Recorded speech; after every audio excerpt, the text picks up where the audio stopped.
I have fond memories of Lawrence County, Indiana, and many of them came from family reunions at both Wilson and Thornton Parks at Bedford.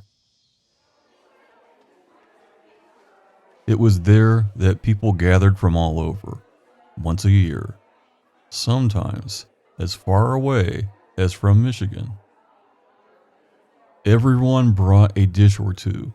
Men helped set up tables and chairs, and we'd all bow our heads to thank God for another year and all of our many blessings. People would bring in artifacts from the past, try to piece together their family trees of who was related to who.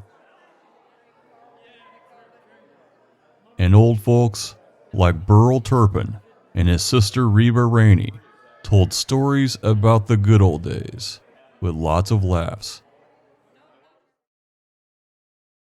I asked them what life was like when they were kids, and they talked about how they'd visit Grandpa that lived just down the road. He was a Civil War veteran and had lots of stories. They said it was fun to walk to Grandpa's and just sit around and talk. But then Reba said, "Did you tell him about the UFO?" And the whole mood changed.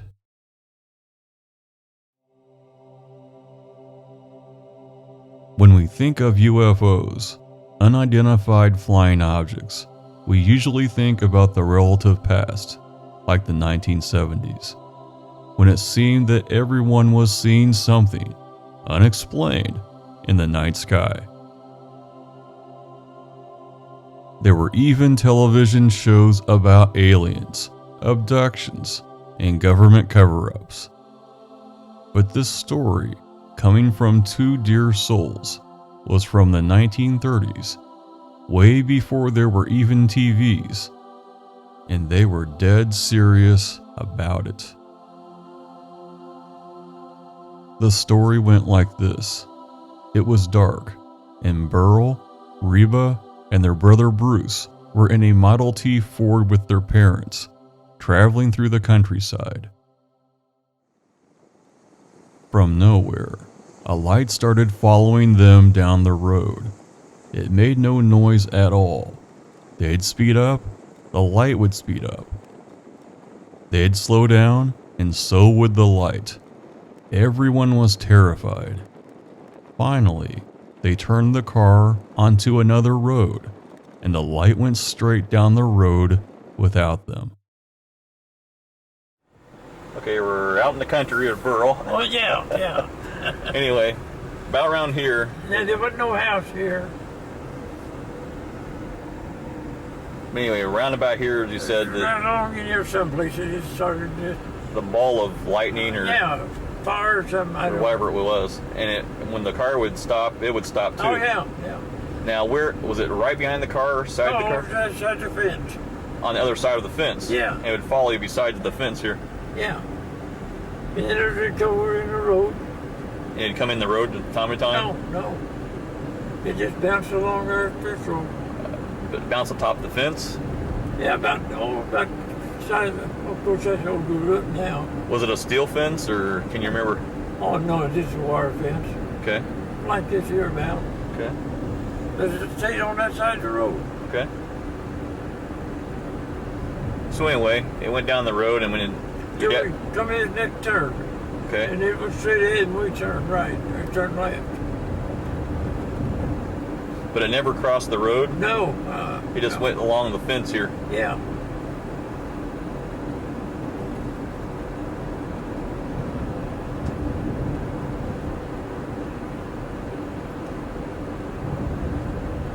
We don't know what the name of this road is exactly. No, I don't remember what it is. But you want to turn left here, I think. Okay, so when your dad got up to this place here, you guys... It was straight on and we turned. You turned left and then went on down the road, whatever right, it was. Turned right. Now, was there a fence there when it went across? Well, I don't remember. But it stayed on one side of the fence anyway? Yeah. It never did go over the fence. That's interesting. Okay, you know what this road through here is called? Oh, I think this is Groundhog Road. Groundhog Road? I believe that's what it is. If I'm right, that's what it's called. Okay. Let's see what they got on here. Well, it says it on the thing there. It says Groundhog Road, Bedford, Indiana. Well, I was right, wasn't I? You were right. Okay. This comes into Helmville. All right.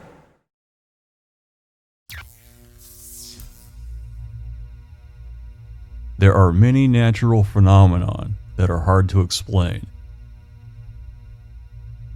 but it doesn't make them any less real. For example, back when the seas were navigated by large sailing ships, sailors would report St. Elmos fire. It's a visible buildup of electrical energy that they would often see on the mast of their ships. It usually preceded a thunderstorm. And then there's ball lightning that was described as early as the 11th century. It can be smaller than your hand or over 7 feet in diameter.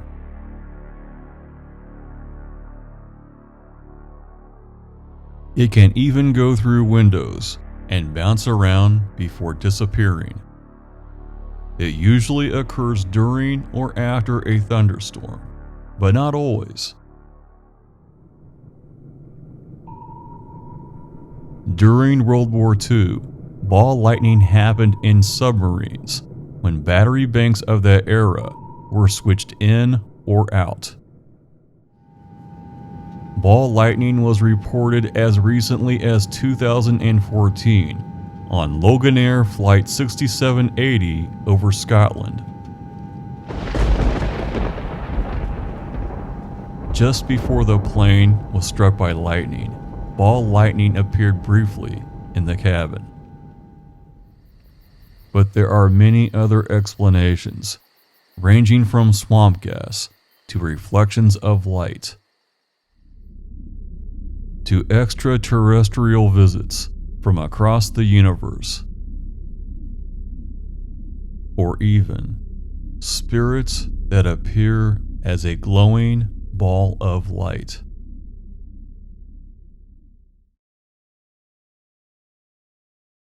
Burl Turpin passed away in 2003, and Reba Turpin Rainey in 2006, the last two witnesses of this strange UFO event in rural Lawrence County, Indiana. I may never know what truly happened on that dark road so long ago. But I'll tell you something I do know.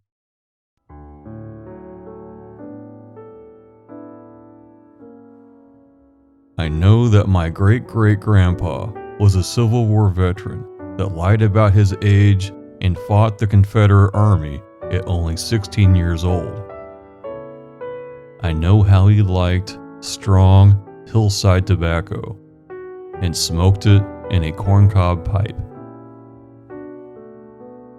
And even though he had Parkinson's disease, he could be steady long enough to shoot a squirrel for dinner. And you know what? He rarely ever missed with that shotgun. But I only know these things because I took up a chair and listened. Someday, the people with stories will be gone, and there will be no one left to tell them. Stories that can't be found in any library or by searching the internet. Pull up a chair, ask about the good old days, right now, before the building is empty.